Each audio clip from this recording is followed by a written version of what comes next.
शास्त्री राज अति उत्तम शास्त्र प्यारा, जो भी लिखा सच लिखा गुरु ने उचारा, जो जो रहस्य इसमें गुरु आप खोलो, मैं मौन हूँ अब यहाँ गुरु आप बोलो, मैं मौन हूँ अब यहाँ गुरु आप बोलो।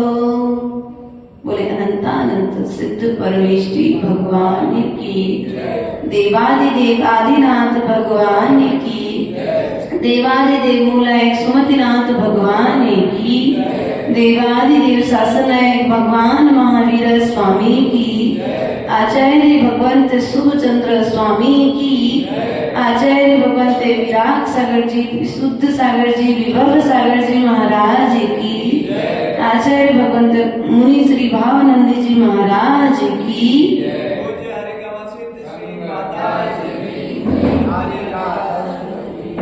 प्रिय बंधुओं, समय का पहिया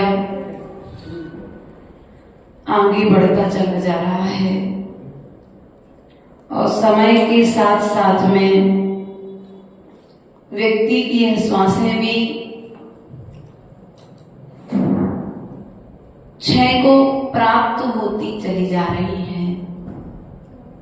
राजा श्रेणिक कुमार, जिनके लिए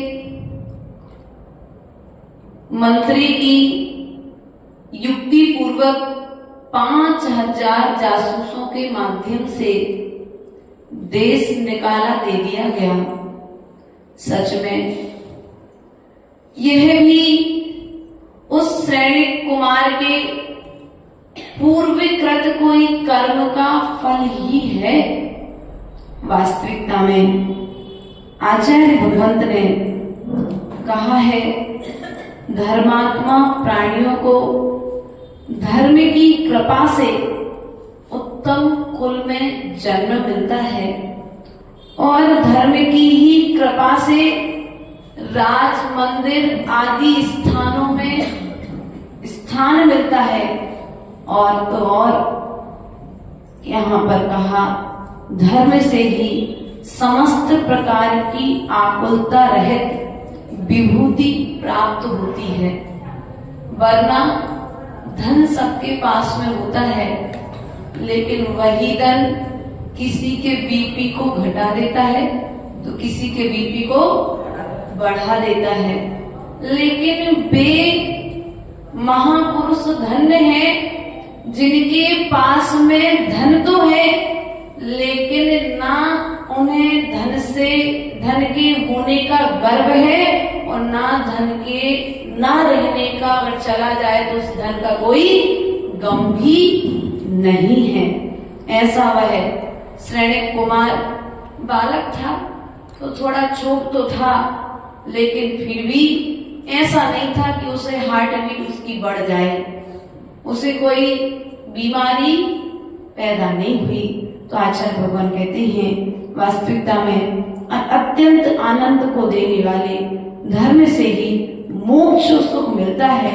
इसलिए उत्तम मनुष्यों को उचित है कि यदि वे संसार में रह करके संसार के भोग सामग्री को चाहते हैं और संसार में रह करके योग सामग्री को चाहते हैं, क्योंकि दो तरह के मनुष्य हैं।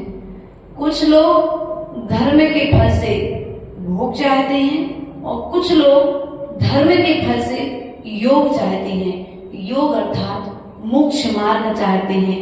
योग अर्थात अपने मन वचन और काय की एकता को करके साधना के मार्ग पर बढ़ना चाहते हैं। अब आपके हाथ में है कि आप धर्म करके संसार के दुखों का बीज बोना चाहते हैं कि चारित्र के फल प्राप्त करके मोक्ष अवस्था को प्राप्त करना चाहते हैं। ऐसा पूज्य आचार्य भगवंत ने पूर्व में कहा था। यहाँ पर श्रेणिक कुमार का मिलन इंद्रदत्त सेठ से हो चुका है। अब रास्ते में जब दोनों का मिलन हुआ और इन्होंने पूर्व में बौद्ध धर्म को स्वीकार कर लिया है और स्वीकार करने के पश्चात में एक दिन ये अनायास ही बिना बताए बौद्ध मठ को छोड़ करके अपने अब अन्यत्र भ्रमण करने लगे। और जैसे ही श्रेणिक कुमार उस मठ को छोड़ करके चला गया तो इंद्रदत्त भी श्रेणिक कुमार को ढूंढते ढूंढते उसके पीछे पीछे चल दिया।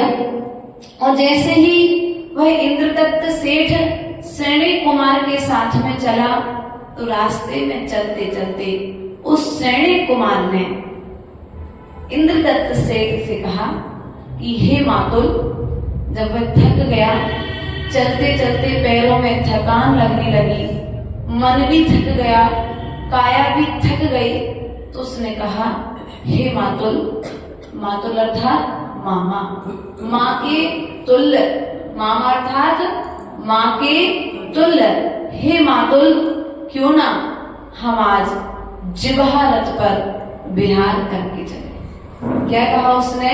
हे मातुल क्यों ना अब हम जिह्वा रथ पर विहार करके चले। तो इंद्रदत्त सेठ ने कहा ये कैसा पागल है, क्या कहता है जिह्वा रथ पर?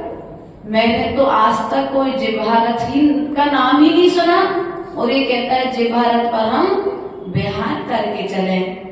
उस इंद्रदत्त सेठ ने कुछ ना कहा और उसने कहा यदि मैं इससे ज्यादा बात करूंगा तो ये मुझसे और प्रश्न पूछेगा। तो इंद्रदत्त सेठ ने मौन ले लिया। फिर श्रेणिक कुमार थोड़ा आगे बढ़ा। आगे बढ़ते बढ़ते रास्ते में जैसे ही चला तो एक नगर से दूसरे नगर जाने के लिए बीच में नदी आई और जैसे ही नदी देखी उसने और अपने पैर में जूते पहन लिए और जैसे ही पैर में जूते पहने तो फिर तो इंद्रदत्त सेठ को पक्का विश्वास हो गया कि ये तो पक्का मैं बिल्कुल पागल ही है, लेकिन फिर भी उसने कुछ नहीं कहा। और जब नदी पार करके ये थक गए तो अब थोड़ा सा विश्राम करना था तो उसने कहा मातुल क्यों ना इस वृक्ष के नीचे थोड़ी देर विश्राम कर लिया जाए। तो उसने कहा ठीक है विश्राम कर लेते हैं।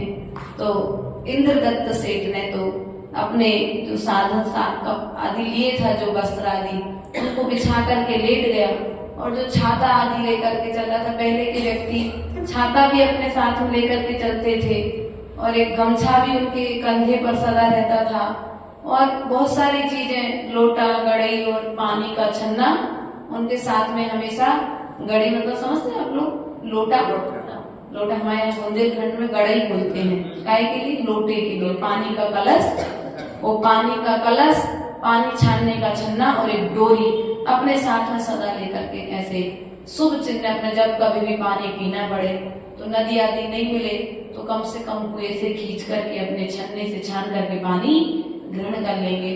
उसने उस सघन वृक्ष की छाप को देख करके अपने सब सामग्री जमीन पर रख दी और एक तरफ में इंद्रदत्त सेठ विश्राम के लिए लेट गया और दूसरी तरफ में श्रेणिक कुमार जब लेट रहा था तो उसने क्या किया? लेटते समय उसने तो छाता बंद कर लिया था लेकिन ये छाता खोल करके लेटा। तो अब इंद्रदत्त सेठ ने कहा अरे अभी तक तो जब धूप आती रहती है तब श्रावक छाता लगाता है, लेकिन ये तो सघन वृक्ष की छाया में बैठ करके छाता, लेटने के लिए छाता लगा करके लेट रहा है।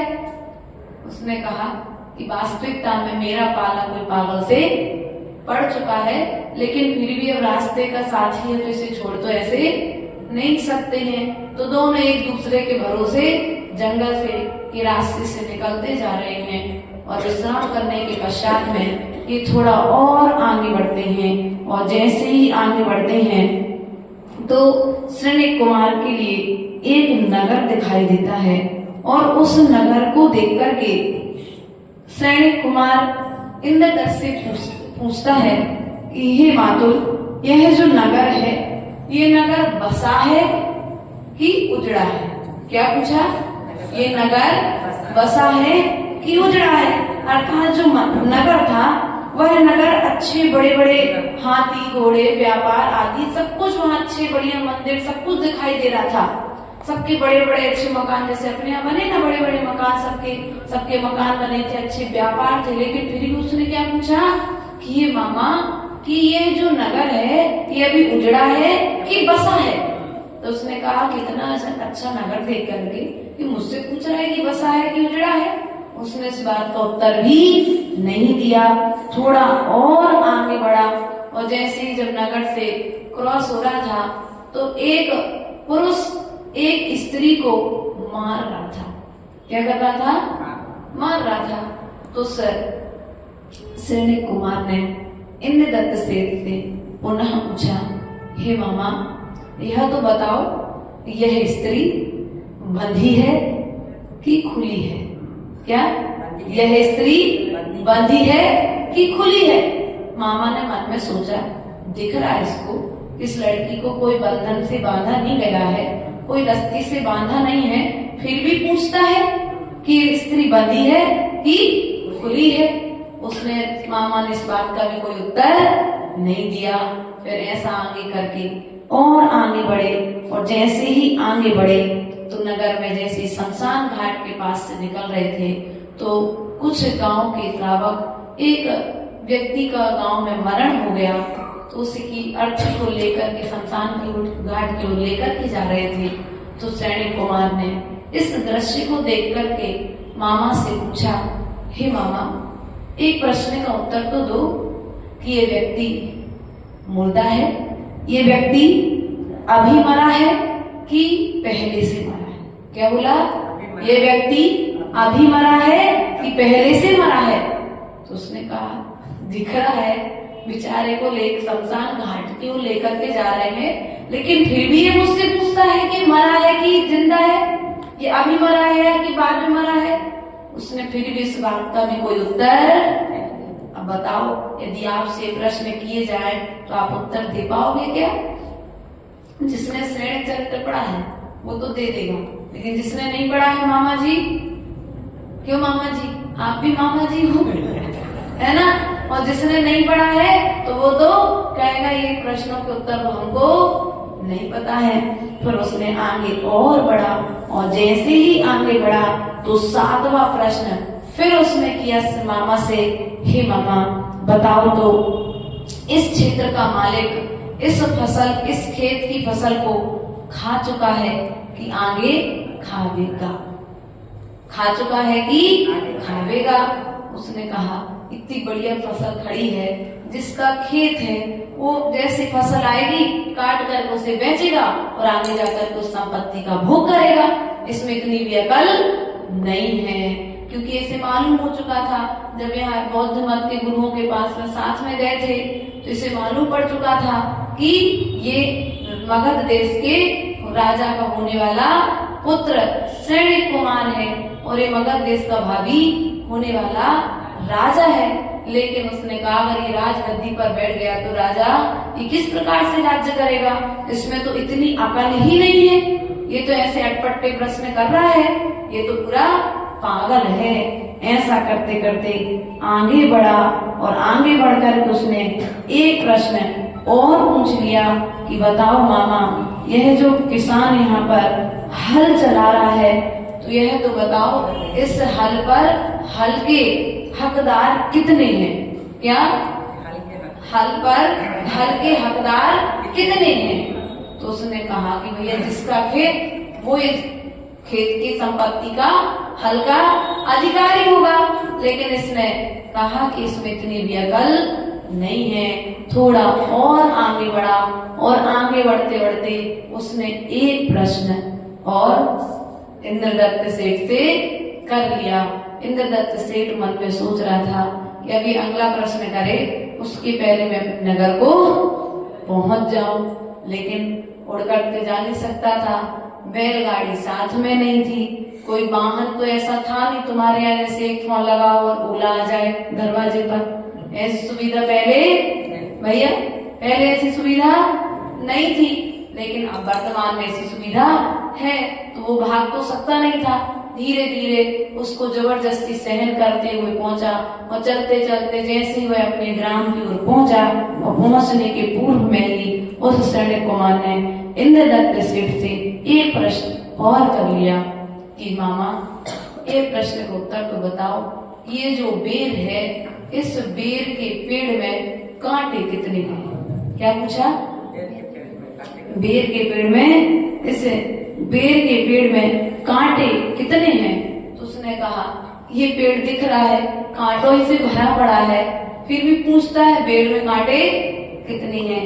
ऐसा करते करते जब इंद्रदत्त सेठ अपने नगर को पहुंच गया, और नगर में पहुंच करके उसने उससे अपने सेठ से कहा कि देखो, अब तुम एक काम करो, अगर मैं इसे घर ले जाऊंगा तो और परेशान हो जाऊंगा। तो इसने कहा कि देखो, तुम मेरे पीछे मत आना, एक गांव में जो तालाब होता है ना, उस तालाब के किनारे उस सैनिक कुमार को बैठा करके अपने घर की ओर चला गया। अब सैनिक कुमार को चढ़ा तो गया, लेकिन सैनिक कुमार को पता तो था नहीं सेठ का घर, कुछ पता, एड्रेस भी दे करके नहीं गया। अगर आप किसी के साथ भरोसे पर जाओ तो आप कहोगे भैया एड्रेस तो बता दो, जिससे मैं आपके घर तक, लेकिन सैनिक कुमार ने कुछ नहीं पूछा। उस सेठ कह गया कि तुम यहीं बैठना, मैं आता हूँ। इतना कहकर के वो अपने घर चला गया, और जाकर के इंद्रदत्त सेठ ने अपनी पुत्री से कहा कि जब पुत्री, पहले तो ये सब परंपरा थी, महाराष्ट्र के किन्हीं किन्हीं स्थानों में आज भी ये परंपरा है कि जब पिता घर पर आते हैं तो पुत्रियां अपने पिता के पैर छूती हैं, चरण स्पर्श करती हैं, उनके पैर धुलाती हैं, और फिर अपने पिता से वार्तालाप आदि करती हैं। तो वहां पर इंद्रदत्त सेठ की पुत्री का नाम था नंदश्री। क्या नाम था? उसने अपनी पुत्री से जाकर के कहा कि आज मुझे एक बड़ा ही पागल व्यक्ति मिला। क्या कहा उसने अपनी बेटी से? आज मुझे एक बड़ा ही पागल व्यक्ति मिला। पहले तो उसने, जैसे ही मैं उसके साथ नंदीग्राम से साथ में हुआ, तो पहले तो उसने मुझसे क्या कहा? मातुल। मातुल कहा, अर्थात मातुल का मतलब क्या होता है? और फिर उसने जो 9 प्रश्न किए थे, वो सारे के सारे 9 प्रश्न इंद्रदत्त सेठ ने अपनी पुत्री को बता दिए। अब उस पुत्री ने कहा कि पिताजी, जिसने आपसे प्रश्न किए हैं वह महापुरुष कहाँ है? क्या कहा? नंदश्री ने, जिस महापुरुष ने आपसे प्रश्न किए हैं वो कहाँ है? बोले उस पागल को तुम पूछती हो?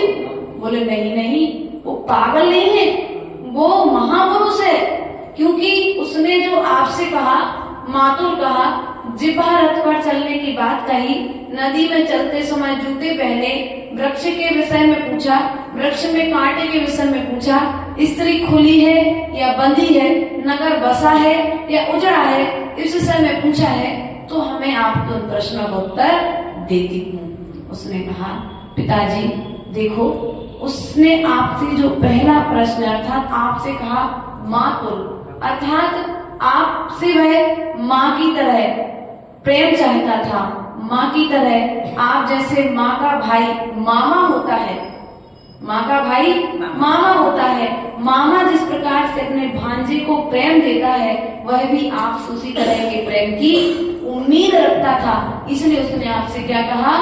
मातुल कहा।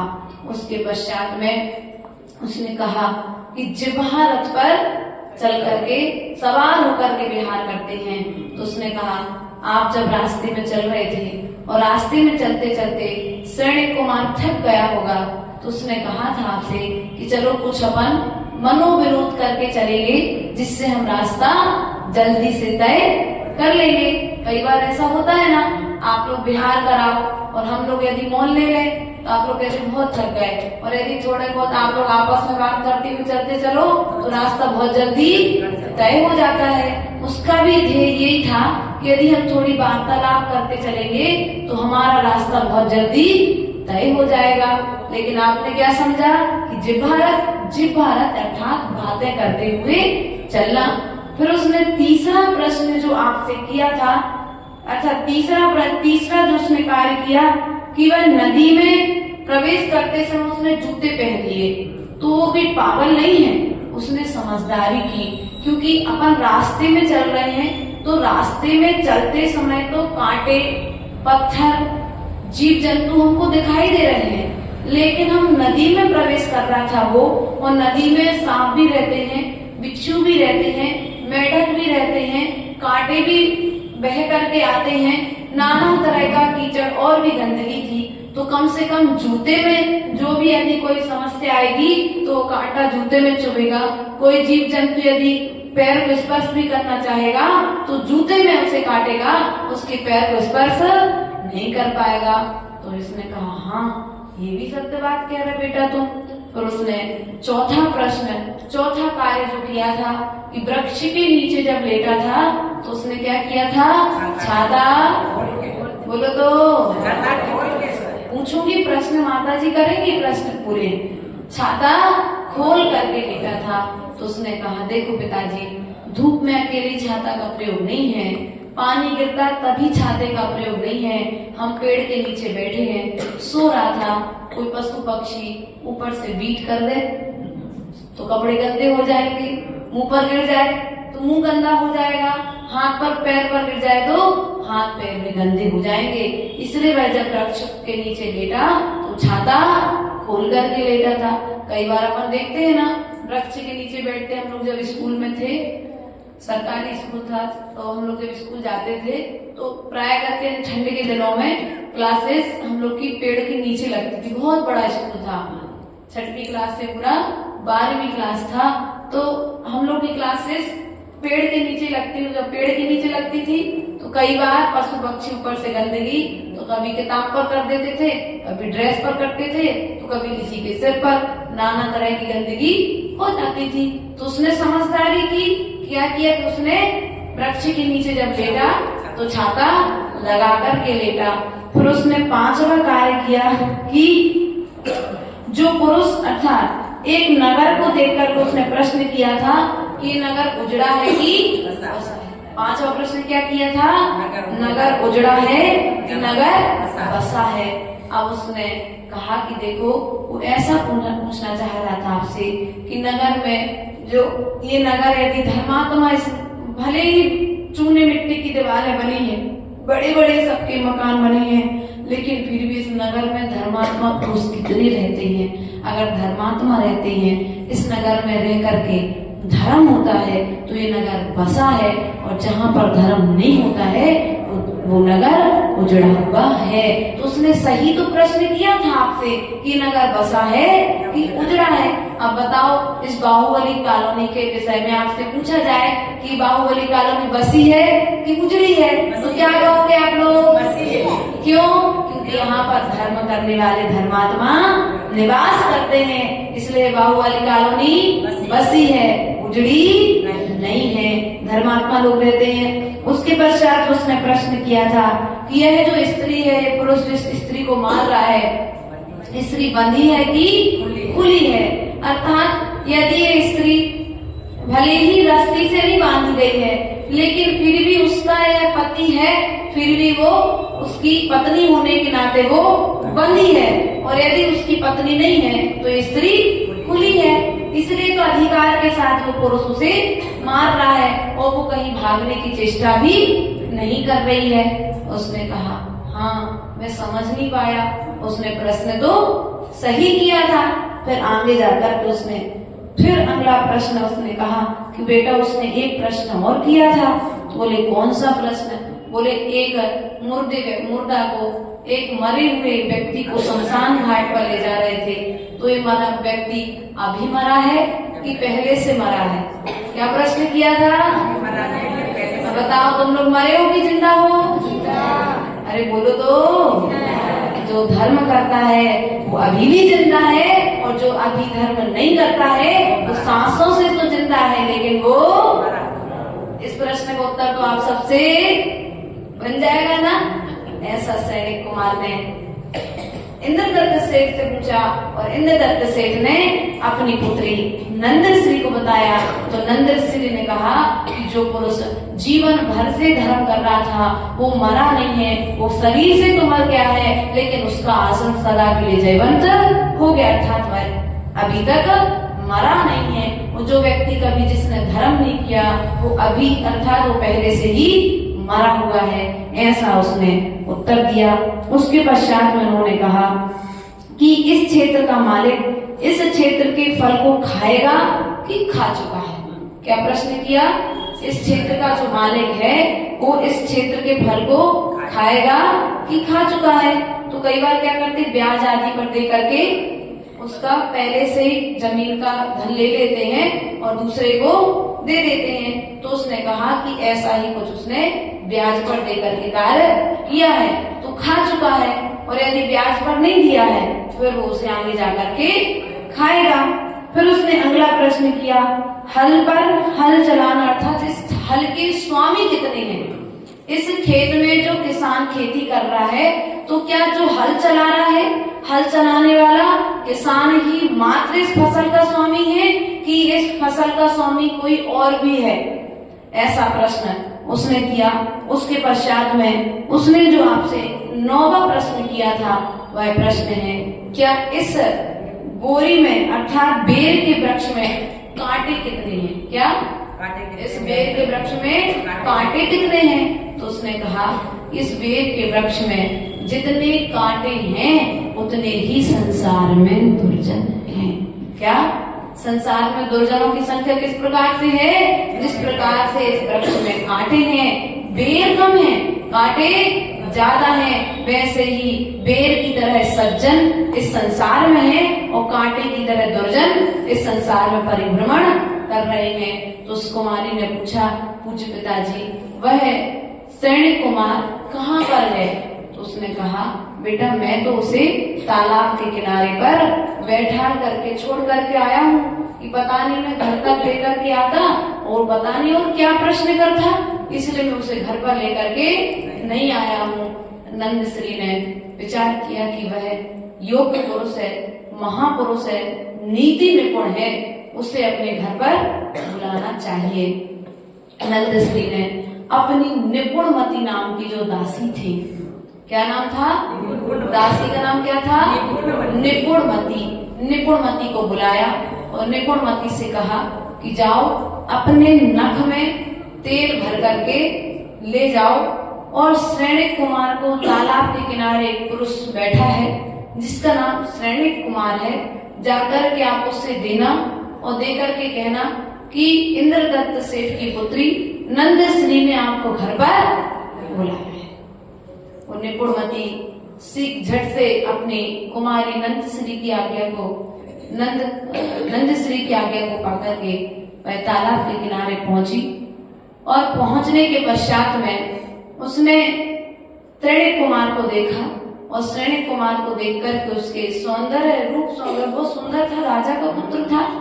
तो देखकर के वो समझ गई कि यही सैनिक कुमार है और उसने कहा कि आपके लिए इंद्रदत्त सेठ की पुत्री नंद श्री ने बुलाया है और एक नख तेल भेजा है।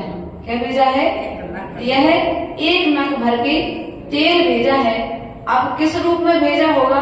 अब कल्पना तो आप लोग कर लो, या तो उसके नाखून बड़े होंगे तो ऐसे तेल भर के ले गई होगी, या फिर ऊपर में हो सकता है थोड़ा बहुत जैसा कि उसने किया हो उस तरीके से ले गई होगी। अब किस प्रकार से एक नख तेल जब सैनिक कुमार ने भेजा है तो अब सैनिक नंद श्री ने भेजा है सैनिक कुमार के लिए।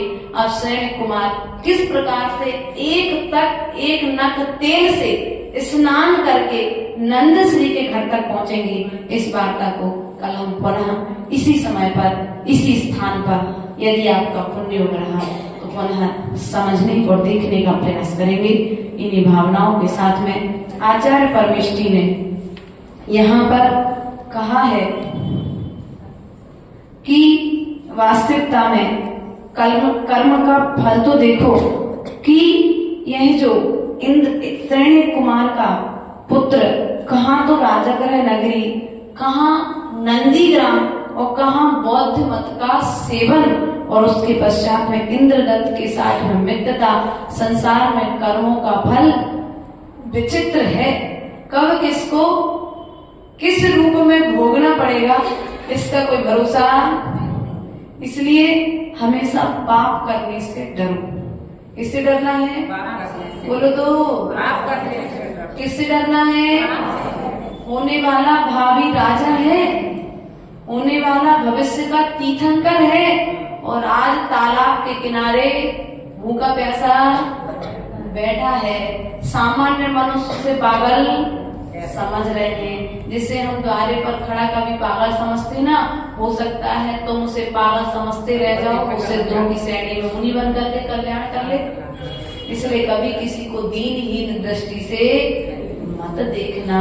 यहाँ पर लिखा है कर्मों का फल विचित्र है, कभी किसी को दुख तो कभी किसी को सुख मिल सकता है, किंतु यह नियम है कि जीवों के समस्त अशुभ कर्मों का फल कार्यों का नाश धर्म से ही होता है। क्या कहा? जितने भी अशुभ कर्म हैं, जो अशुभ कार्य हमने किए हैं, यदि वे नष्ट यदि किसी से होंगे तो किससे होंगे? धर्म से ही होंगे। इसलिए सदा विपरीत परिस्थिति में भी और अनुकूल परिस्थिति में भी, कैसे में? विपरीत में भी और अनुकूल परिस्थिति में भी हमें धर्म को नहीं छोड़ना चाहिए। धर्म से ही शुभ कर्मों की प्राप्ति होती है। संसार में धर्म से प्रिय वस्तुओं का समागम होता है। इसलिए जिन मनुष्यों को उपर्युक्त वस्तुओं के पाने की अभिलाषा है, उन्हें चाहिए कि वे सदा अपने मन को धर्म में लगावे। अब आगे जाकर के श्रेणी कुमार किस प्रकार से एक नख, कितना? एक नख तेल से किस प्रकार से स्नान करेगा, और स्नान करके फिर निपुणमती के बताए हुए नंदीश्री अर्थात इंद्रदत्त के सेठ के घर तक किस प्रकार से पहुंचेगा, इस बात को हम कल पुनः देखेंगे। आज हमारे 3 अध्याय, कितने अध्याय? 3 अध्याय 57 पेज यहाँ पर पूर्णता को प्राप्त हुए हैं। हम पुनः कल इस पर प्रकाश डालेंगे। बोले परम पूज्य आचार्य गुरुवर 108 विभव सागर जी महाराज की